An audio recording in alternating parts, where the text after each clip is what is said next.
All right, we got 5 minutes on the clock. What is your name and what is your podcast show? Hey everyone, my name is Kabrina Ashley, and I am the podcast host of Top Shelf Creator, where we focus on helping people have a full-time living online doing what they love as a creator or entrepreneur. Oh, I freaking love it. We're going to have so many conversations about monetization, growth, and scale. And one of the things that you do and you're an expert in is this is speaking, right? Like getting paid speaking gigs and doing that. You did a talk and people kept on coming up to you and wanting to know more about this term that you used during one of your speech. What was that? Give us some insights there. Yeah, absolutely. So one of the things that I teach as a speaker coach is speaker etiquette. And it's something that, especially in the podcast world and the stage world, most people don't understand or want to be involved with because it's just something that seems a little bit more difficult.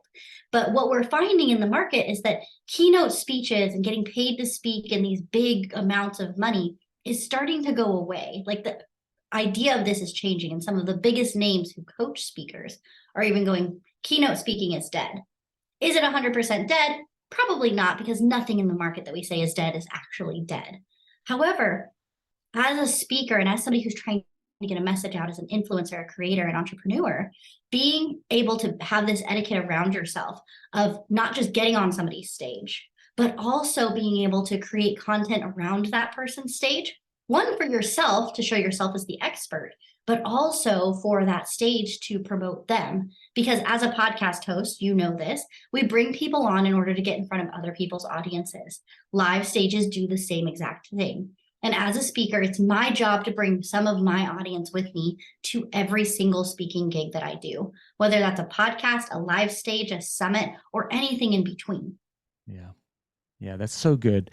A lot of times as a podcaster who've done this over 2,000, published interviews, I can feel when someone's just trying to get in front of my audience and, kind of like use me to get to my different audiences or followers or something like that. And then I could feel sometimes when people come to me and they want to benefit me themselves, obviously, but also the community.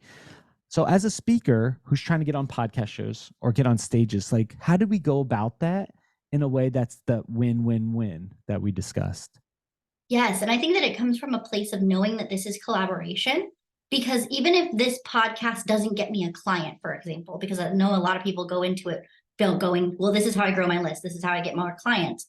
What if that person ends up, one, being a client, or they know a slew of people that maybe don't listen to their podcast that is perfect for you? And so coming in it from, I know that this is going to benefit me and things come to me naturally versus I'm having to vie in this market.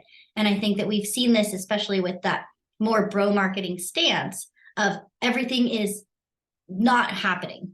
There's not an abundance mindset in it.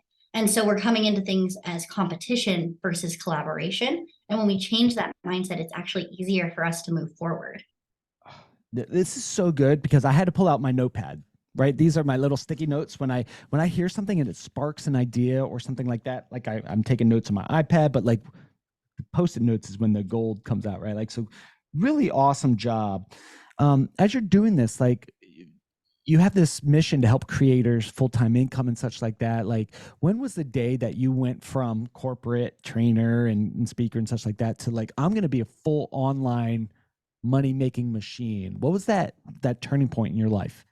Yeah, for me, it was honestly something that was not planned. I never planned on being an entrepreneur, and then got married, had kids, and then ended up getting divorced years later and was like, oh, this is why this all happened, of becoming an entrepreneur and being in this space so that I could be with my kids, so that I could help other people. And coming at it from being a corporate trainer at Disney, I'm able to take that storytelling aspect, pull it back into what we're doing as a person, and make it a more enjoyable experience of not just running a business and having the day-to-day grind of push, push, push, but also how are we telling our stories in order to bring the right kinds of people into us all of the time. Yeah. So if people want to learn how to create that right kind of story that attracts the right people and maybe keeps the wrong people at bay, where can people go to listen to your podcast show? So what's the name of your podcast show one more time?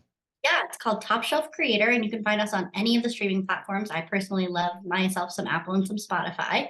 And then you can always hook and get together with me on LinkedIn.